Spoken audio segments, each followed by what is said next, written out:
Welcome back for another deep dive. Last time we explored Chapter 2, and this time we're moving on to Chapter 3. Yeah, from the contemplation of chapter 2 to action in chapter 3. Action. Karma Yoga. That's it. That's the name. Okay, so it's interesting because the chapter starts with this question.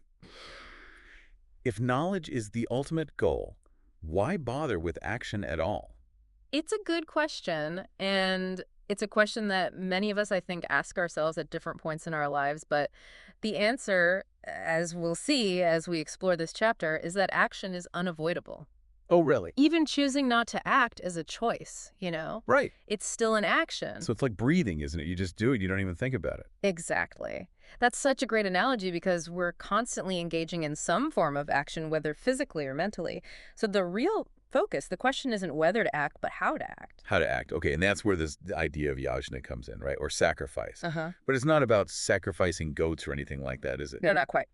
You know, here yajna is about approaching all actions as offerings detached from the results. Detached from the results, I see. Think of it like this. You're baking a cake for a friend's birthday, right? Okay. If you're only doing it for their praise or appreciation, then your action is tied to the outcome. Oh, so like if you're looking for the reward. Exactly. Yeah. But if you approach it as an act of love, of wanting to bring them joy, the focus shifts. Right. It becomes less about you and more about giving. Precisely. It becomes less about you and more about giving something positive, needing nothing in return. So it's almost like you're shifting your motivation. Yes. Instead of what's in it for me. It's more like, how can I make a positive impact? Exactly. And it's that shift in perspective and motivation where things get really interesting because selfless action in this sense can actually be purifying. It chips away at those ego-driven desires that keep us feeling trapped and dissatisfied. Okay, so it's like the more we chase something, the more we want it. But if Yeah. we act from a place of giving, Then we break free from that cycle of dependence then, and we start to experience a deeper sense of inner peace and fulfillment. okay, I want to pause here and ask the listener, Yeah. where do you see this playing out in your own life? Think about your actions, big or small. Are they driven by ego, or do they come from a place of genuine offering? It's such an important question. Yeah. And it leads us to another crucial aspect of this chapter, which is the impact our actions have on others, Right, so there's that whole idea that our actions set an example for others to follow. especially those in positions of influence, right? Right.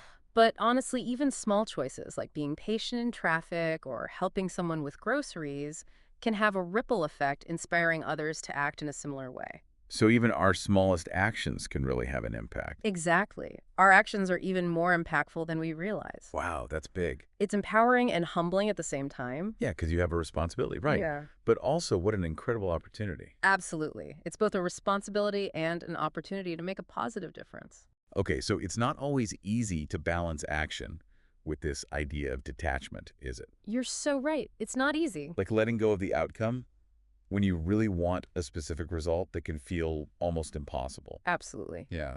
But thankfully, the chapter offers some guidance on this. Oh, good. It suggests dedicating your actions to a higher purpose, whatever that may be for you, and then accepting success and failure equally. So it's like I'm putting my heart into this and surrendering the outcome to something larger than myself. You got it. That surrender is key Let me see. because it frees us from the burden of expectation and allows us to act with greater clarity and purpose. Okay, but it still sounds like a very difficult practice. It is a practice, and the chapter acknowledges Yeah. that it's a lifelong journey, full of its own challenges and setbacks. So even most dedicated people will still struggle with this. They will. Everyone struggles with attachment at times. So it's not about achieving some perfect state of detachment overnight. No. It's about continually making the choice.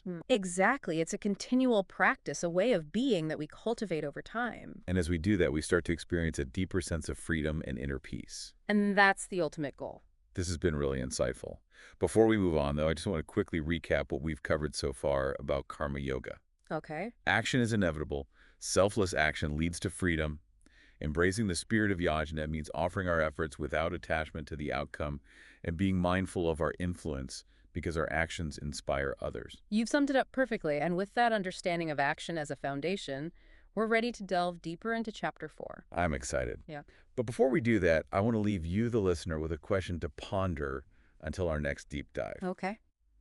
If every action, even something as simple as making your bed or cooking dinner, can be an offering, how does that change your perspective on daily life? What starts to feel sacred? Such a great question to reflect on. It really invites us to consider the transformative potential of karma yoga in every moment of our lives. So much to think about. Thanks for joining us on this deep dive into karma yoga. We'll be back soon to explore the wisdom of Chapter 4. Until then, keep those offerings flowing.